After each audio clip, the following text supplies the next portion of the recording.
Hello everybody, welcome back. We have another White Fox VOD review. This is Diamond. Say, hey, back again on support. Your tips helped me a lot last time, and I've been playing a ton better. I'm not sure what I did wrong here, other than swapping to Invis late. Is there anything else I can maybe improve on? I played White Fox the first run and noticed too late that their enemy Phoenix was just nuking us. I did get a lower healing amount again, but that's probably because of me being on White Fox first round. Okay, so I'm already seeing something that I don't like, and that's like paying attention too much to stats. I think it's very easy in this game to like hold tab, look at the thing, and see our team doesn't have as much healing as their team, so that's why we lost. And it's very, very easy to go down the wrong path. Now, you can get information out of it, but it's not straightforward, so I basically just tell people don't even look at the stat screen. It's just not that helpful unless you're diagnosing something very specific. Now, if you're looking at your character and you're like, okay, I've been really working on my accuracy and trying to hit things better, I've been practicing a lot, so I should see a rise in my number of healing. That's very different because you're taking a very specific approach. You're not trying to attach it to win or loss. You're specifically attaching it to I'm practicing my accuracy. Did that translate in game? Has it gotten better? That's very different. So be very wary of looking at that. Now, with that said, let's just get started and see what's going on. See that the tails will match the character color in the patch notes. Bro. Oh, that's actually sweet. Also, I've never even seen this White Fox skin, so good stuff.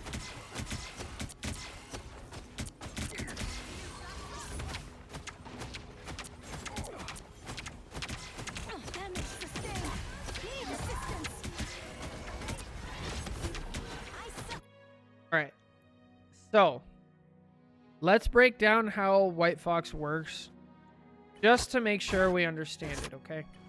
So when you do your primary fire, right, we release this orb. When it hits, it bounces one time, so it can hit 2 times total, right? The first hit does more healing, the less hit does less healing, or the second hit does less healing. Same when you do damage, right? The first hit does more damage, the second hit does less damage, okay?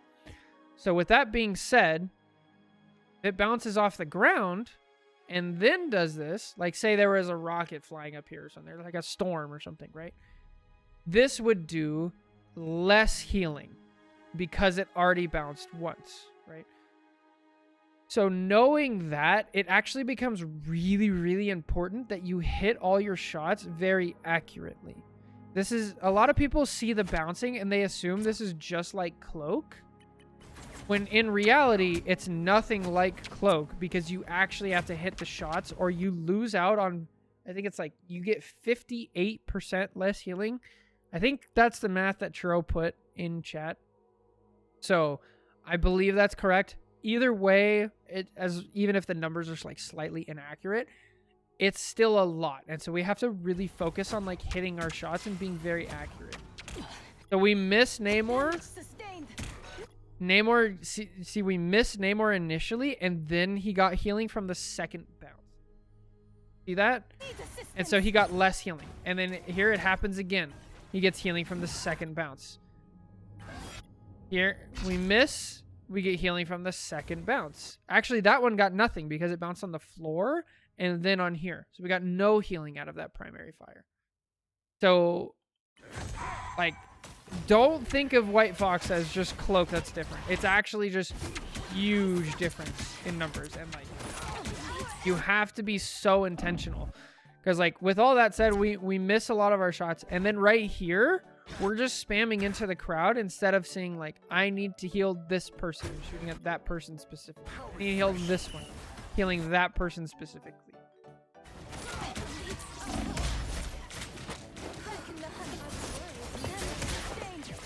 Yeah, there you go. Churro with the actual numbers. Thank you, Churro.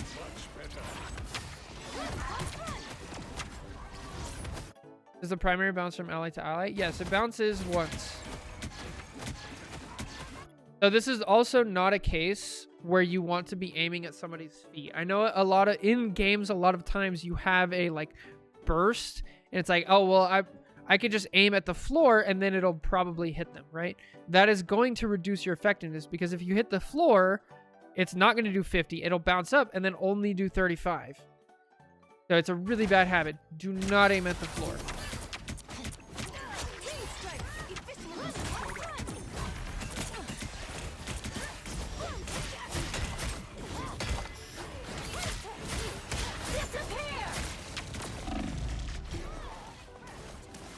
Alright. What's up, Charizard? It's not like Bridge Boost? Yeah. Not like Bridge Boost.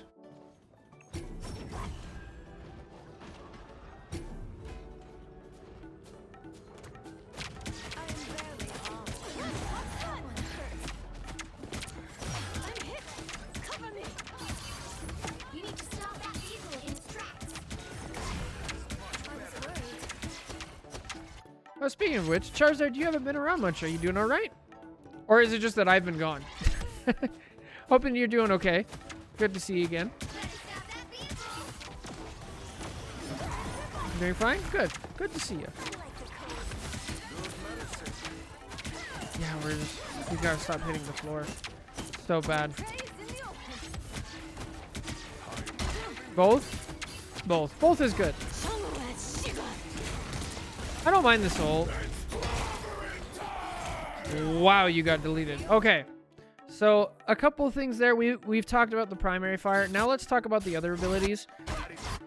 Starting with your TP. You've been using your TP as like a burst healing, which it technically can do. This isn't the worst TP in the world. I don't mind it as much. It is something you're kind of using this as a crutch because we're not hitting our shots correctly, and so you kind of have to do it because when you TP you get the bonus healing, right? You get a little burst of healing, plus they get 200 health shield, right? And so it feels good. But ideally, as we get our accuracy up, we're not shooting the floor as much, we're actually hitting our targets. This won't be as necessary, and then we'll be able to use it for other situations because it is a 12-second cooldown. The next thing is these tails, right? It's right click on PC. LT, this one, which I think, yeah. So that one is a pretty good burst heal, and it's great to use it in a situation like this where you have all three tails and everybody's lined up. So that should be your burst heal. I need to get some stuff done. We actually kind of do here, but we miss it a little bit. That comes with time, so I wouldn't worry about it too much. Ult here. So yeah, that one not that great of a tail, right? Like, we can't charm Emma, right? She's CC immune, so it doesn't really do anything. Our Strange, we weren't even able to heal him, and he has full health and I think a full shield. He still has some health on his shield, right? And there's nobody else behind that we can line up, so not a great use of the tail.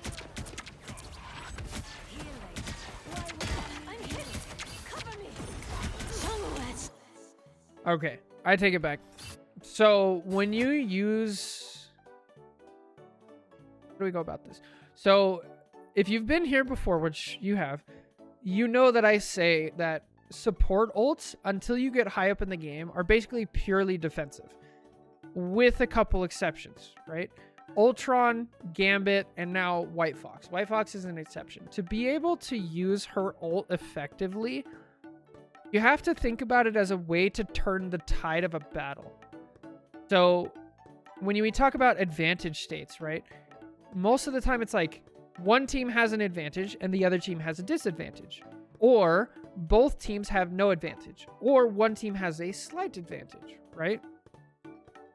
And when we say advantage, I mean one team is more likely to win this fight and get what they want, whether that's pushing the payload or defending the payload or getting the point or defending the point, whatever, right?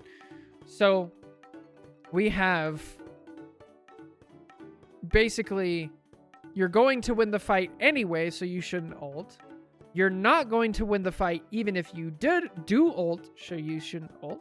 It's a neutral fight, and if you ult, you might win the fight. It's a neutral, and if you ult, it's not really going to accomplish things. These are all of the situations that can possibly be in the game, right?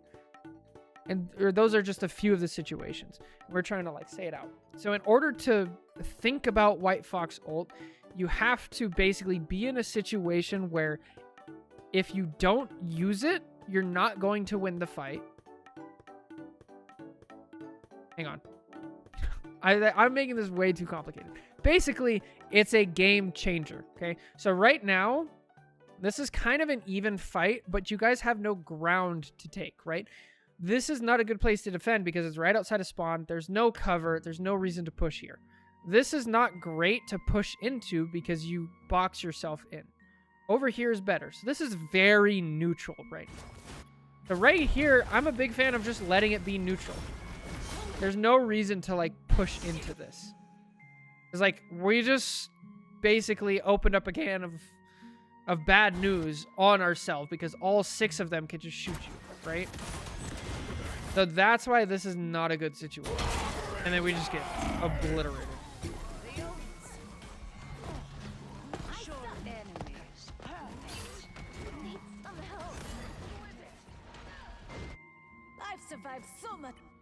I've survived so much worse.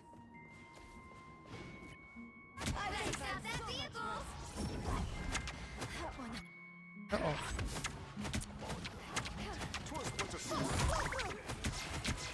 Yeah, I don't mind that. I don't mind that tail. That's a little alt. Okay. I do have a short on this, and we talk about this a lot. On this part of the map, this map is very unique because it switches positions. Once the payload gets to right where it is, the map actually flips. And then this becomes attacker favored, and this becomes defender favored, which is before this. This is all defender favored, and the attackers are over here, right? So the map flips. So now that the payload is here and they've pushed around, I don't want anybody on this side of the map. If your tank wants to go over here, just don't heal him and let him go. You chill over here. This is where the fight is. Help your Luna. So we don't recognize that, unfortunately. We're over here. Yeah. I just let him go here. Because now we're fighting, and like, what are we going to gain here? The whole time we're fighting, the payload's just moving anyway. We can't use any of the space that we're taking. Oh no, Iron Fist and Magic play very differently.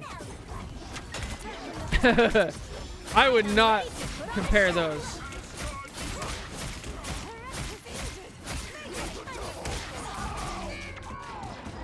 Uh-oh. Gotta let him die, don't enable stupid. Exactly.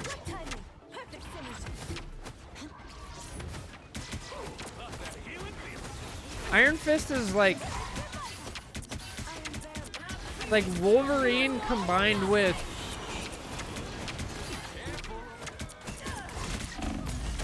Hulk? I don't know. Or like Cap. He's like Wolverine Cap.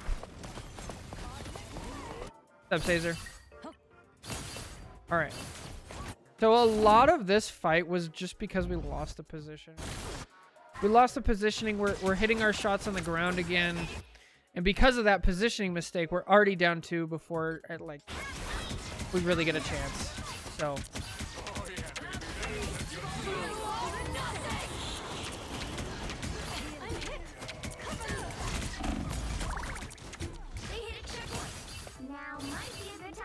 okay, let's regroup and have a good fight in the right spot of the map. Oh, I forgot. There's also a melee weave as well.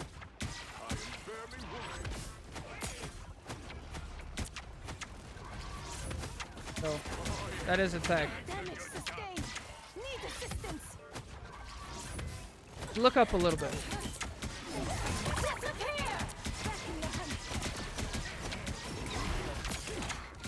Bad TP. There's no reason to TP there. Now we're not going to have it for a long time when we need it.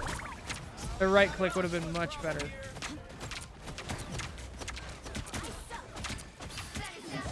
Please don't ult. Please don't ult. Just get out.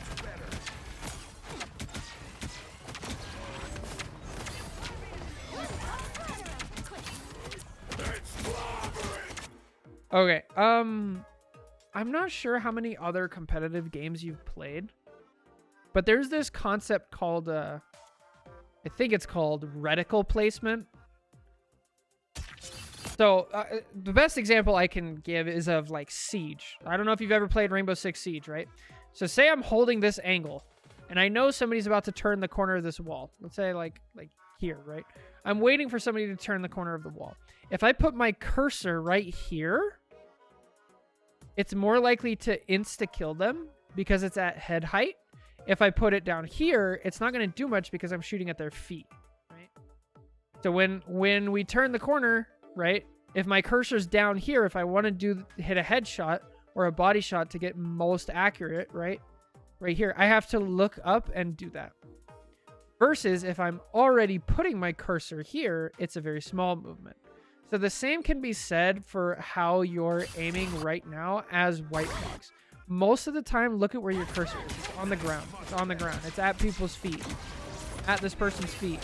We're aiming at feet. We're still looking at the ground. Now we're looking at Thing, and the only reason we were looking at Thing's body, we're still kind of on his legs, but it's because we're on high ground looking down. And it's still too low. So now that we're aware of that, just make sure we're keeping our cursor at like chest level. This is much better. Much better already.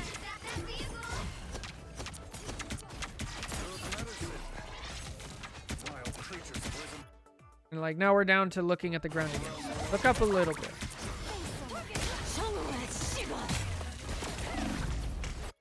All right. So I don't mind the timing for this ult. You guys, we're down 2. We have no space to give. I think if you ult right now and you secure a kill back here, you turn the fight, right? The Luna's still coming back. The Thing is still coming back, so there's a chance. Now, this is a transformation ult. Obviously, you probably haven't played much Hulk, but if you have, you know there are things that you need to look out for when you use a transformation ult. The number one thing is like CC, and the number one CC is Emma grab. So like when you do this, you don't want to be anywhere near this character. Ideally, she's already used her diamond form. And so a lot of times if you watch like high level gameplay, one of the callouts is Emma no diamond. Because when she doesn't have her diamond, your team can make way more aggressive plays. So the better way to go about ulting in this situation would be to ult on the other side of the card. So if Emma does go in diamond form, she can't directly get to you. She has to walk around. And as she walks around, you know where she is, and then you walk the other way, right? Or you can just straight up go on a flank, right? You can go way over here and then start it this way. Then if she goes in diamond form and goes back, now she's turned her back to everybody else, and then your team is shooting the back of Emma, and at least she has to give up something in order to do it. But walking directly into an Emma and ulting, like this is like what Emma dreams of, right? Emma players are just like, oh, hello. This is perfect. Boom, and she gets a kick on you. So we can be a little bit smarter about how we go about it.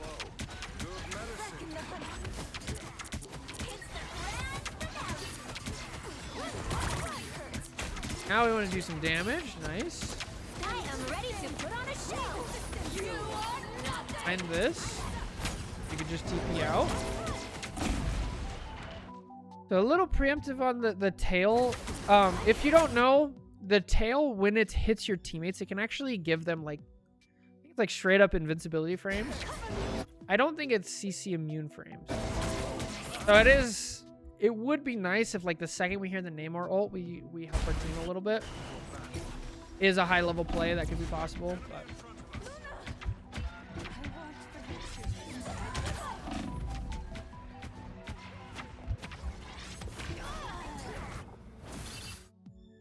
All right.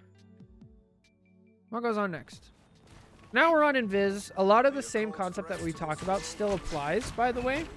Your cursor placement and things like that. So see, much better. There we go. Now we're looking up. Don't. Now with Invis, actually, this is going to be weird. No, we won't go into it. Just keep doing the normal thing. This is great. Your cursor placement is so much better already.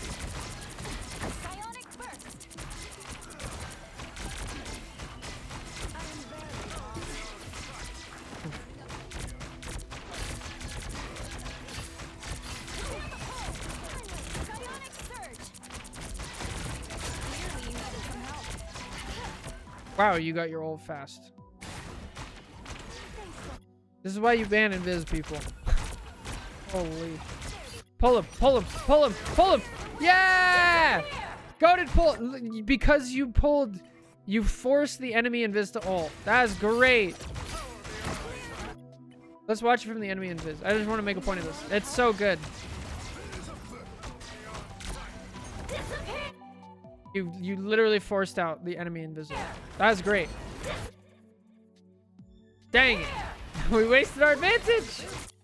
So what you want to do in a situation like this where it's invis ult for invis ult, especially since there's no like DPS ult coming to get you, right? There's no like Hela, Punisher, Bucky. They don't have any threat, right? So what I would do here is I'd walk into the invis ult and I just look at the situation, right? Like what do we have going on here? And if we stop to look for a second, we have Hela, who's full, right? Got full health. Mag has full health. These people are fine. There's no reason to actually ult. We could walk in here and then just heal the Mag. We should be fine, right? But we just kind of panic and counter ult and hope for ult.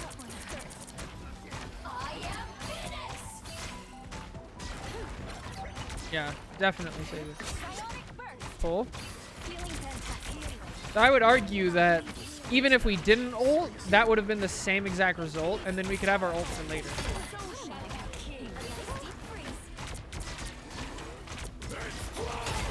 But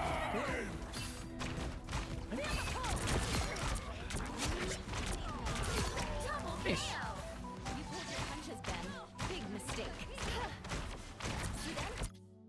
Okay. Clearly you needed some help. A nice deep freeze. Indeed. Something about Thing, man. They're built different. They ult different.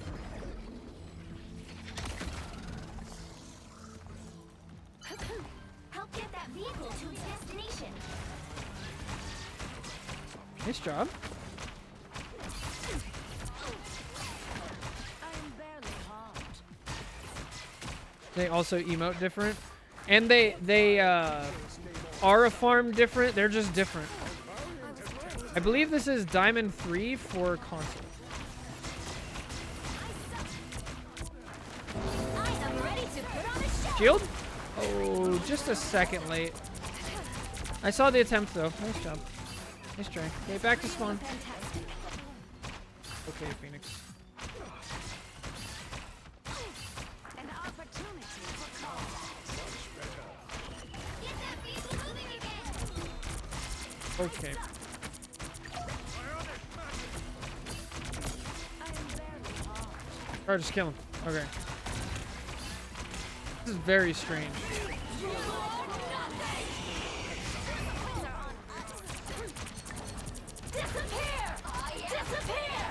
I don't like this. I see ults like this just don't provide the value that you want them to provide until the rule of thumb is if you're using a defensive support ult, which is the majority of them. I'm talking like every single ult besides Ultron, Gambit, and White Fox, is you use them defensively, basically purely. Like they have to get forced out. You don't want to use them aggressively until you're very high elo, because the people that you're playing with are also low elo and they can't take advantage of 8 seconds of invulnerability efficiently. So the value that you get using it offensively like this is just not worth the trade-off of the value that you could be getting it using it defensively. So yeah, I definitely would not ult here. I know we're getting like a little frustrated. I know we want to get out of spawn, but we're actually making progress. Like, yeah, our Hela died, but their Namor's about to die, and we're getting out of here. So I think if we just wait a little bit, I think we'll be fine. Now we have a Phoenix ult going on. Yeah, we have a Phoenix ult going on. We have a Mag ult going on.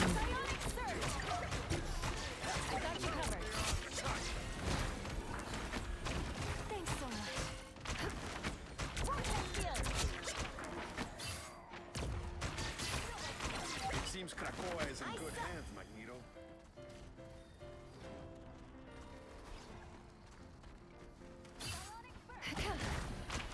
Nice. Okay. You're halfway there. Keep going. Oh, here they are now. Thanks for the boost.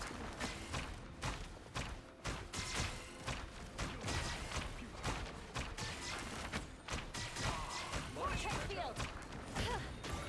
Clear the way. No worries. I've got your back. All right. So now the map has swapped, right? We need to be over here ready. This team knew about the map swap. This team did not. Really unfortunate because we waste so much time over here that look how much control red team gets just by knowing the map swap. Instead, like you guys have Luna, Phoenix, Punisher. You had a Hela earlier. That would have been even better. But like, imagine walking forward against all of these characters. It's so difficult, but none of them are here. So they just get all of this space for free. And now they have like access to this cover and access to this cover and over here and all, like they took so much of it. So important. Clearly you needed some help.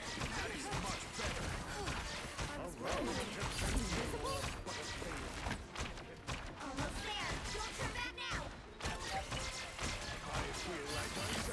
Fortunately, thing instant brain out.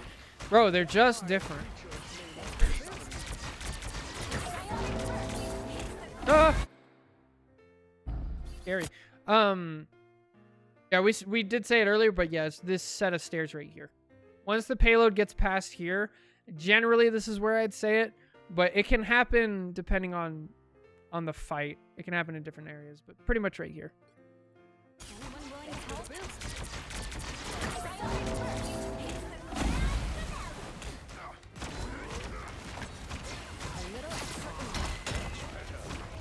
Oh, they almost killed them. I think it was just Luna. Too wrong. Nice self-shield, by the way. Oh, Neymar. Oh, shield. Oh. We're dead here. Dire, get out. Dire, get out. Dire, get out.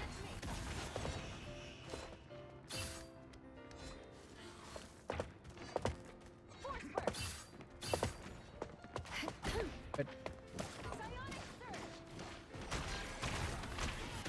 You might be right then, sure. You guys saw it, I didn't. Goodness.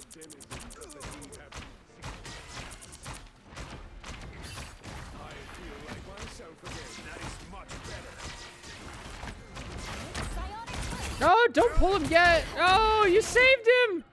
No. So whenever you're trying to pull somebody who's already in your backline, this is really important when you have characters on your team that can also pull. So we're talking Wolverine, Angela, sometimes Rogue, and there's like one more. Bucky, right? This is who does it, right? So when somebody else on your team also has a pull, you don't want to pull them in, you want to keep them in. So Bucky hooks the Strange, and then you actually help him by pulling him around the corner. Versus if you waited till right here to pull, he dies. So just whenever there's another pull on your team, just be a little bit more patient. I'll fight for my family until the end. Oh, that's a long wait. That's what I needed. How are they on sight? I feel like myself again.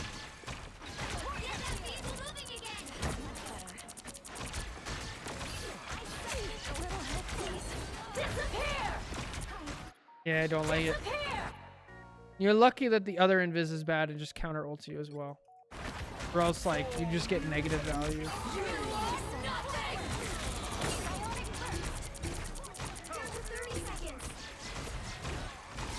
Yeah. They're like, this is just what normally happens. Your team can't take advantage of it. And now you don't have an invis ult for the last fight. Oh!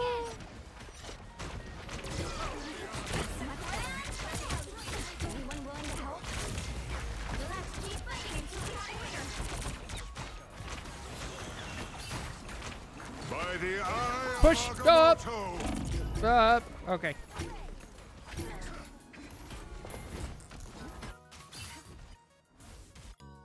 so I mean, we went over a lot there. Yeah, a lot of specific White Fox stuff that we need to learn for we're gonna keep playing that character. A big thing, it's like reticle aiming, reticle placement. You for reticle placement, you anticipate where the person's going to be, right? People are generally at this eye level. Your invis is definitely a lot better, a lot more comfortable. If you want to carry games as invis, I definitely recommend you check out the other video we did a couple weeks ago. We watched Okami, who's our resident one above all invis or support player. He played a game down in like high GM, low celestial, and absolutely carried and bopped. And then we just went over it and showed how you carry as a support player. So I definitely check that out. It's like how to carry as support or something like that. But yeah. Anyway, thank you guys so much for watching. Take care. God bless. Have a good one. Bye.